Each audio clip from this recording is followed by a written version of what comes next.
Hello Squirrel Nation, happy Saturday. Today we are going to dive into some of my own personal gameplay. It's around top 300 right now is my current rank, which is Diamond 3. The season just started. Anyways, so today I'm going to do my Krixi gameplay. The main things I'm going to cover in today's video are positioning, zoning the enemies, and landing skill shots. Basically, I did a Krixi review of one of our community members the other day, and I decided, you know what, why don't I hop into my own gameplay, and then I can kind of show how I refine those skills, the positioning, zoning enemies, and landing my skill shots. So anyways, let's start out. Krixi, I'll reiterate, is very squishy, but does a good amount of damage, so you need to be very careful about your positioning. As far as the micro goes, if you notice, I'm always kind of looking where I want to land my skill shot. That was a mistake. I should have pulled the minion out of tower range so that I could have got the last hit, or guaranteed myself the last hit. Cool, I'm just looking how they're doing. Kali Omen full health. I want to take this wave as quick as possible because I know Kali's still rotating down, and I want to clear this wave so I get the advantage on roaming faster this time. Another thing is poke. So if you notice, I hit Kali with the minion wave. Always try to hit the enemy team when you are clearing your minion wave. So it's going good. Cleared wave. Kali is going to clear faster than me. That's just the nature of our heroes, but that's how it goes. The reason I threw the skill shot into the bush is just to basically see if the enemy jungler was doing the blue buff in there or anything, and it doesn't really cost me much. So anyway, same thing, poking at Krixi while I kill the minions. That's why you'll notice I'm always changing angles. I'm always changing angles so I can try to keep Kali straight with the minion waves. So I'm just observing the map right now, trying to gather data. Okay, Kali's probably going to die, so I'm coming down here because her team might try to reinforce. And if I could have hit her, I could have got a little last hit gold, but the main reason I was rotating is actually just to intercept her teammates if they came to help her. So we know Kali's dead. I want to push this wave as fast as possible so that Kali loses that minion wave of experience. Kresh comes to get it. I'm calling Dragon because the Kali just rezzed and Kresh is mid, so I start it. This ends up being a mistake, and we'll discuss that as it happens. So notice zoning enemy, Kresh is coming in, I'm trying to zone him back, Kali, Rourke's coming, same thing, I'm zoning him, distracting, right? Things are going good at this point. So the enemy just got the dragon, but the reason, and if you notice right now, so the enemy team got the dragon, but our jungler was right here, and he let Kresh, which is a tank with no burst damage, somehow kill the dragon. In this case, we should have got the dragon. That I give that more to our jungler misplayed than anything. Like, it was a good call to do dragon. I think positioning of dragon, maybe we could have pulled it over here more, but at the same time, there's no way to know that the enemies aren't going to come from here, so I'm not even sure pulling it to this direction was a guaranteed good call. If you notice, I zoned back the Kresh at first, and then I took the attention of Rourke and Kali, and we have Rourke extremely low, Kali extremely low from my poke. So I think all of that stuff went well if we would have just secured the dragon with a punish from our jungler. But anyways, so it's carrying on, same thing, we're just chipping away, and at this point, I know that my teammates are low, I just want to help them disengage, so I'm just trying to zone. And yeah, overall, that went well. So, well, not well. It went not worst case, which would have been we lost dragon and we had 2 people die. But we only lost dragon.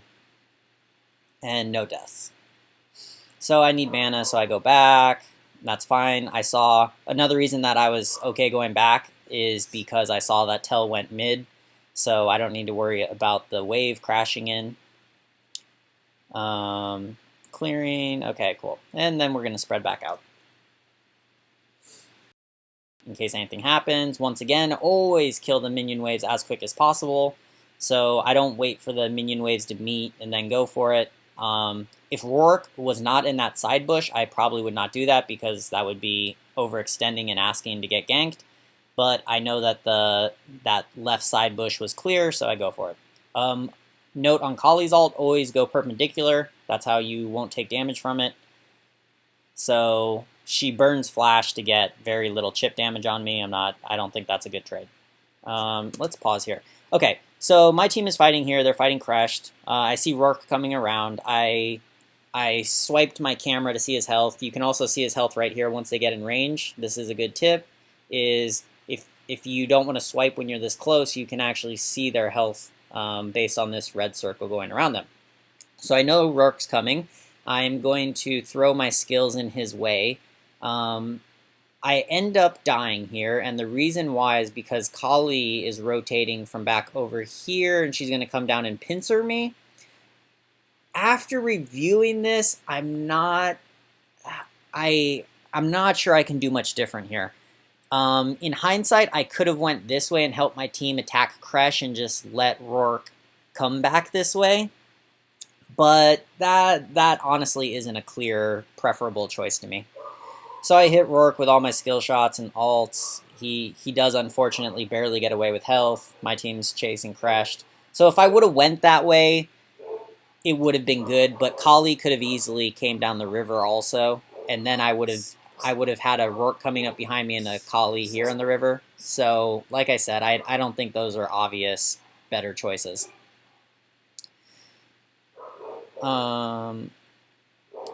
So the other thing, let's talk item build here, is I'm starting to go for, I'm going to go for bursts as my second item after I finish boots. The reason I go for that is I think it's a great item against assassin teams or heavy melee teams because it gives you armor, and it's really good on Krixi because Krixi is a poke champion and it just helps you poke. So it helps you poke and it lets me survive if their Rourke or their Kali or their Omen get on top of me. And I think that will come up more later. But anyways, so that's a little item build. Checking around, same thing. See Rourke rotating down. Yep. We're starting to worry about Dragon because it's up. I take that was poor. I took too much damage from Kali's ult. I should have just chose my direction. Here we go, staying in safe distance. Notice the positioning. I'm not going up to get on top of Crest and Rourke. I'm staying back. I'm waiting for my cooldowns. When my cooldowns are up, I get closer so that I can hit them. But when my cooldowns are down, I actually disengage from fights, keeping space, right? I'm not going up on top of my tank or anything like that. I'm trying to keep angles. Same thing, trying to keep angles, get in Pokemon notifications here. But so that went really well. So the positioning there, I think, won that fight. I kept a majority of my health. We got a bunch of kills. I participated in all of it. And the key is when your cooldowns are down, back up, make space for yourself. When your cooldowns are up, get a little closer, use them, and then back up again. So anyways, we're going to get bottom tower, and then my team, I believe, is going to go for Dragon, which is a great call right here because we just pressured bottom by taking the tower, so now you can see that the minion wave is pushing, so there's a certain amount of pressure there. Then if my team tries to do Dragon also, it's also pressuring the enemy to respond to that. And remember, the more you pressure the enemy team, the more they're going to make mistakes, and that's what you're looking for. Okay, so everybody's grouping up. This is where Trixie can become just beastly, is when everybody groups up in these really tight jungle corridors that she can throw. So that, I knew the Rourke was going to get on me, so I was trying to S2 on top of myself, but that was actually just, I misaimed it.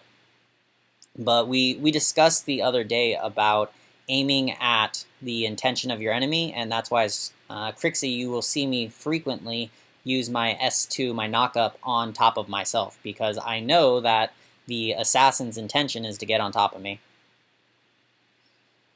Okay. So thankfully this dragon fight went much better. Our team positioning went well. I didn't get destroyed by their Rourke, and you're going to see that throughout the game as their assassins try to get on me, and I survive, and that's what really turns these fights.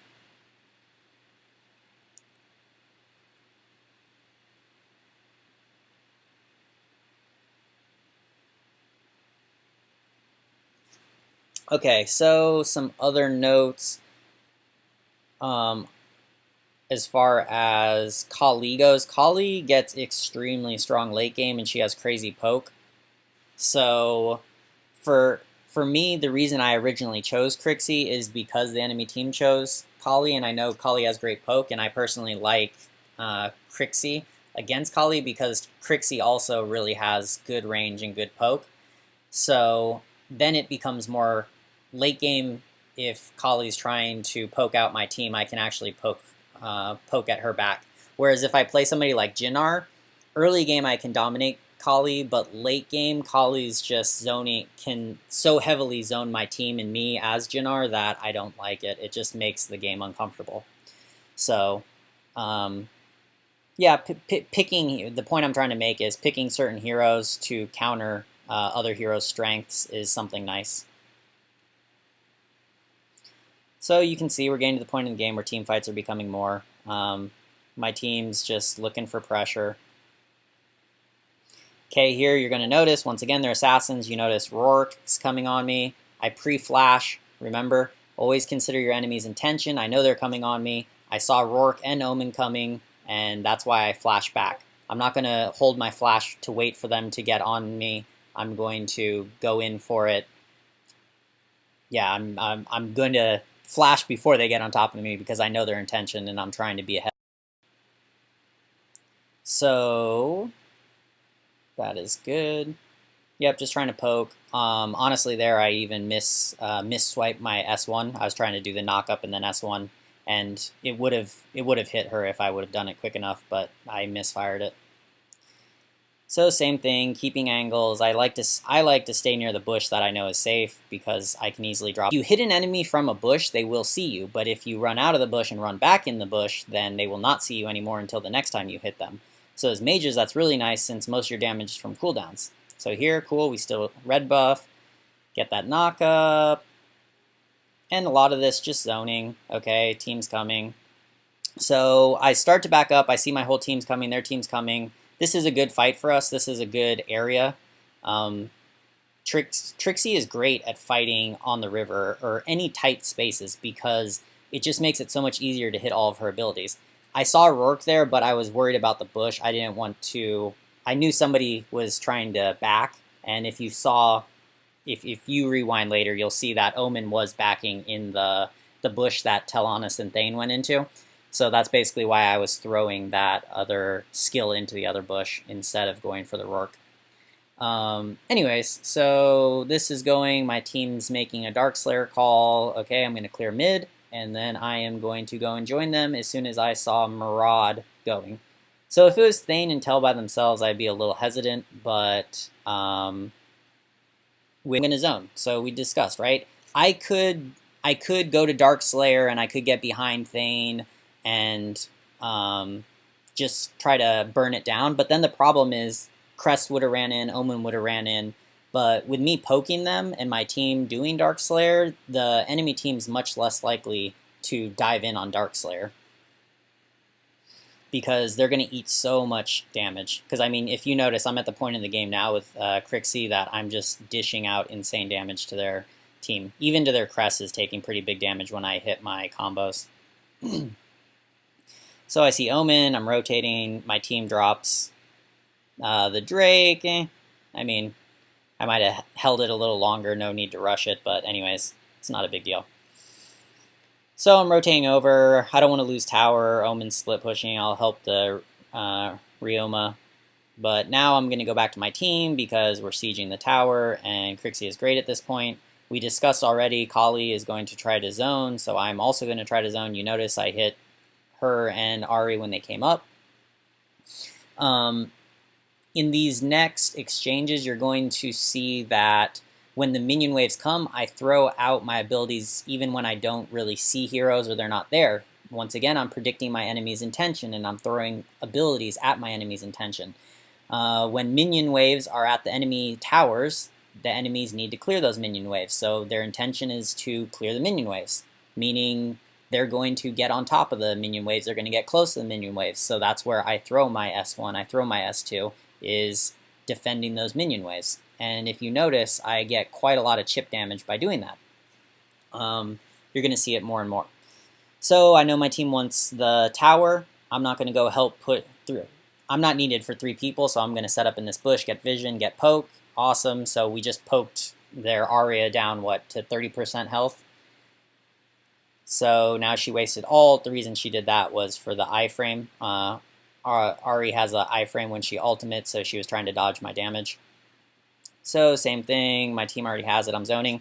Pause right here. If you notice, this is a key play too. I know this Kali wants to ultimate, and Kalis love to ultimate at about this angle, right? Because then she just has to move sideways and she's still hitting me and Thane. It's hard for us to run away when she ultimates. So what I end up doing is, if you notice, I'm going to throw my S1, but I'm actually not aiming at Omen. I'm actually aiming where Kali wants to stand when she ultimates. So what you're about to see is Kali get hit and killed. So off my screen almost when she dies, but I kill her because, once again, her intention. I know Kali wants to ultimate. I know where she wants to ultimate from, so I am going to make that a very dangerous place for her to ultimate from. So anyways, we're still going through, and sorry I didn't shut down my Discord. I apologize for all the pop-ups. Anyway, same thing, zoning, right? Intention, zone, zone, zone. And know your character. So I'm a mage, I'm Krixi, I'm not putting huge damage on towers. That's the 80's job, right? The Talanas, our Murad. I don't need to focus the tower. What my job is to zone the enemies. I have a lot of range, I have a lot of damage, I have a lot of AoE damage. So my thing, clear minion waves and zone back the enemies from the towers. That is my job, that's my responsibility. So anyways, that was today's video. If you like this content, please like, subscribe. I welcome any comments below. Let me know any of your thoughts, your feedback, any type of thing you would like me to do in the future. I would love to know in the comments if you guys prefer my analysis of my own gameplay like today, or you prefer when I review other people at different ranks gameplay, or if you would like a mixture of both. When I look at my YouTube stats, it basically shows me that you guys do prefer when I do my own gameplay, so if that's the case, I'll start doing more and more of that. Last note, if you are interested in a friendly and helpful community where you can get your gameplay reviewed, where you can get feedback on your play, and where you can ask any question and there's somebody on there who knows the answer, then please join the Squirrel Nation, and it is in the comments below. Take care and have a great day. Happy ranking.